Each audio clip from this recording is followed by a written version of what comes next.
Hey everyone, welcome to my channel. I'm Brittany and I explore the tools and systems marketed to photographers and creative small business owners. I ask questions, I stay curious, and I try to make it all make sense in a way that's enthusiastic yet approachable. If that sounds like your kind of thing, I hope you'll consider subscribing. Today, I'm back to talking about Aftershoot. I've been exploring the Aftershoot ecosystem for a while now because there's just so much to dive into. If you're not familiar, Aftershoot is an AI-powered application that helps photographers streamline their workflow by quickly culling and editing images. One of their updates that caught my eye is their all-in-one workflow, which is exactly what it sounds like. It combines culling and editing into a single seamless process. Instead of setting up and waiting for culling to finish before moving on to editing, everything flows together automatically. I was curious to see how this compares to using their culling and editing tools separately, so I decided to do my favorite thing and pit them against each other. To keep everything consistent in this mini face-off, I'll be using an event with 2,631 images to test both workflows. I'll be starting with the all-in-one and then showing off culling and editing separately. I'll break down the timing, efficiency, and practical differences between the all-in-one approach and the separate culling and editing methods to see which one actually saves time and when each one makes the most sense to use. To make it easy to follow along, I've added timestamps in the description so you can jump to the sections that interest you the most. And since we all have our own way of doing things, there's a very good chance I'll say or do something you might not agree with. If that happens, I hope that we'll be able to have a respectful discussion in the comments. Let's keep it fun and insightful. With all of that out of the way, let's begin with the feature that I'm the most intrigued to try, the all-in-one. The biggest strength of this workflow is its convenience. You set all your culling and editing parameters at the beginning, and Aftershoot handles everything back to back without needing any further input. It's a great set it and forget it option, perfect for photographers who want to work on other tasks or step away from their computer while it processes. For our test of 2,631 images, the all-in-one workflow took 3 hours and 2 minutes to complete. One major advantage is that every single raw file gets edited, so if you later decide to swap an image because you found a stronger option, it's already processed and ready to go. There's no extra steps, just export and import into your image editor. The downside, it edits everything, even the images you don't plan to use.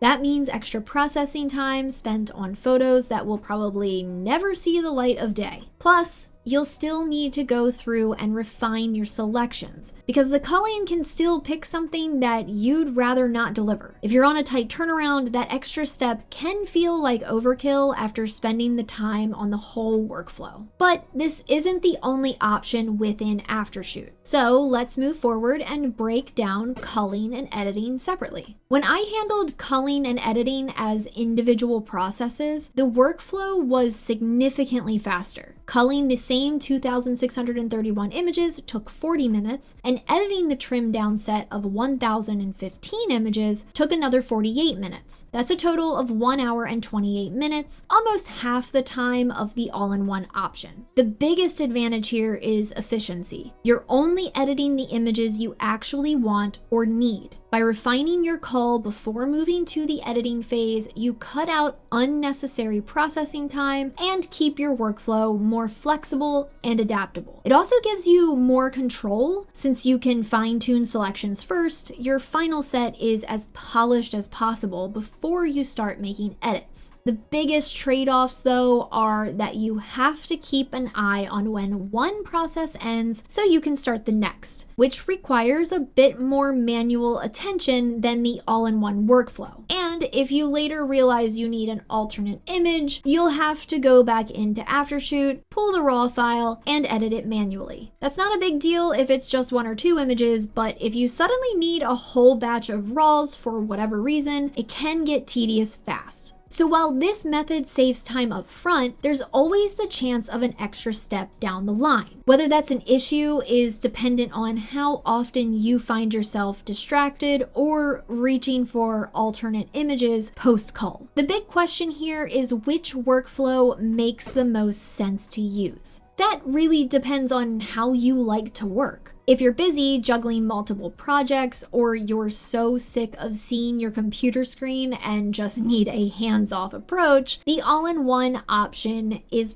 perfect for multitasking or just taking a break with no lulls in processing. But if you're laser focused on one project and need faster results, culling and editing separately will save you time and give you more control over your final edited set of images. Personally, I can see the benefits of the all-in-one workflow, but I'd still rather keep culling and editing separate. I am someone who tends to wander away from my computer often, so I would benefit from the all-in-one flow. However, my reason for preferring the individual workflow is that I take a lot of test shots and rarely delete them either in the field or after I get home. Since Aftershoot often selects many of those test shots and marks them as useful, if I were doing the all-in-one, I'd end up waiting for a lot of random throwaway images to be edited, which just feels like a waste of time. And now for my typical